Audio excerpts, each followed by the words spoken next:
गोलीय दर्पणों में प्रतिबिंब का बनना जानेंगे। पहला नंबर है अवतल दर्पण द्वारा प्रतिबिंब का बनना। इसमें 6 स्थितियां होती हैं। पहली स्थिति जब वस्तु अनंत पर होगी। दूसरी स्थिति जब अनंत और वक्रता केंद्र के बीच होगी। तीसरी स्थिति जब वक्रता केंद्र पर होगी। चौथी स्थिति जब वक्रता केंद्र फोकस बिंदु के मध्य होगी।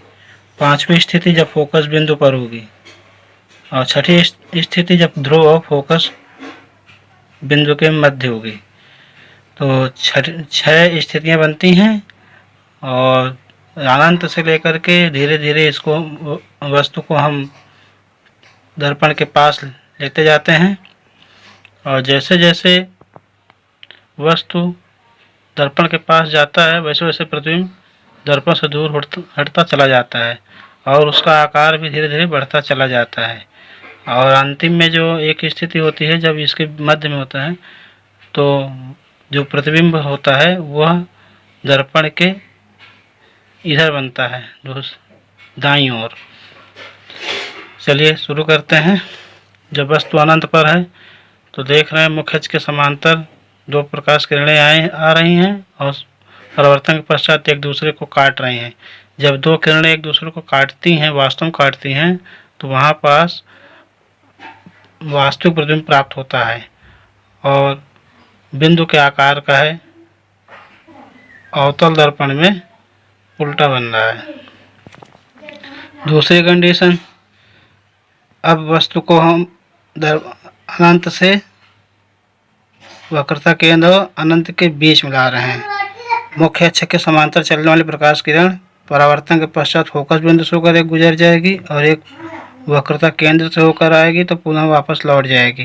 तो एक दूसरे को काटेंगी। कहाँ काटेंगी? फोकस बिंदु और वक्रता केंद्र के मध्य। वक्रता केंद्र सी के मध्य काटेंगी और इसका आकार वस्तु के आकार से छोटा होगा। प्रकाश किरणें वास्तव में एक दूसरे को काट रही हैं, इसलिए यह वास्तविक प्राप्त होगा। तीसरी कंडीशन है, अब वस्तु को हम आगे लाए हैं वक्रता केंद्र पर। तो वक्रता केंद्र पर जब लाएं तो मुख्य अक्ष के समांतर चलने वाली प्रकाश किरण परावर्तन के पश्चात फोकस बिंदु से होकर निकल जाती हैं और फोकस बिंदु से आने वाली प्रकाश किरण परावर्तन के पश्चात मुख्य अक्ष के समांतर हो जाती हैं, एक दूसरे को काट रही हैं।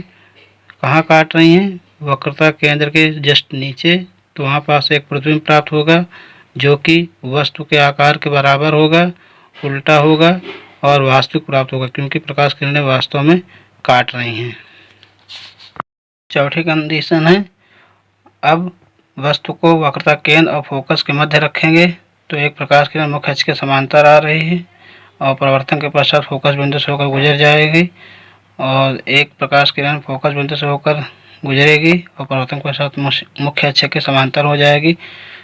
जहाँ पास एक दूसरे को काटेंगी वहाँ एक प्रतिबिंब प्राप्त होगा जो प्रतिबिंब का आकार होगा वस्तु के आकार से बड़ा होगा, उल्टा होगा और प्रतिबिंब जो होगा वास्तविक होगा क्योंकि प्रकाश किरण एक दूसरे को वास्तव में काट रही हैं। पांचवी कंडीशन है, जब वस्तु फोकस पर रखा जाएगा। जब वस्तु को फोकस पर रखा जाएगा तो एक प्रकाश किरण मुख्य अक्ष के समांतर जाएगी और परावर्तन के पश्चात फोकस बिंदु से होकर निकल जाएगी और प्रकाश किरण एक दूसरी प्रकाश किरण वक्रता केंद्र से होकर जाएगी और परावर्तन के पश्चात उसी रास्ते से वापस लौट जाएगी। तो जो प्रतिबिंब प्राप्त होगा वह अनंत पर प्राप्त होगा क्योंकि वह एक दूसरे को नहीं काटेंगी और बहुत बड़ा प्रतिबिंब प्राप्त होगा, उल्टा होगा। छठी कंडीशन है,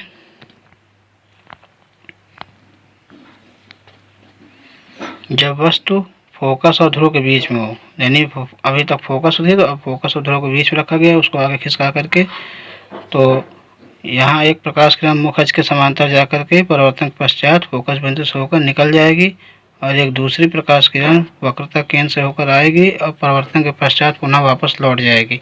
तो हम देख रहे हैं कि यहाँ प्रकाश किरणें अगर इनको हम पीछे बढ़ाएंगे तो एक दूसरे को से और दूर होती चली जाएंगी, यानी एक दूसरे को नहीं काटेंगी। यदि हम इनको आगे डॉटेड लाइन से बढ़ाएंगे तो वे एक दूसरे को काट देंगी और वहाँ पास एक प्रतिबिंब प्राप्त हो जाएगा। इसको हम बढ़ाएं डॉटेड लाइन से, एक दूसरे काट दें। यहाँ एक प्रतिबिंब प्राप्त हो गया। जो प्रतिबिंब जो है वास्तव में नहीं प्राप्त हुआ, क्योंकि वास्तव में प्रकाश किरण एक दूसरे को नहीं काटी हैं। और जो प्रतिबिंब होगा वस्तु के आकार से बड़ा होगा, आभासी होगा और सीधा होगा। यह सब आप लोगों को फेयर कॉपी में लिखना है, चित्र बनाना है और याद करना है।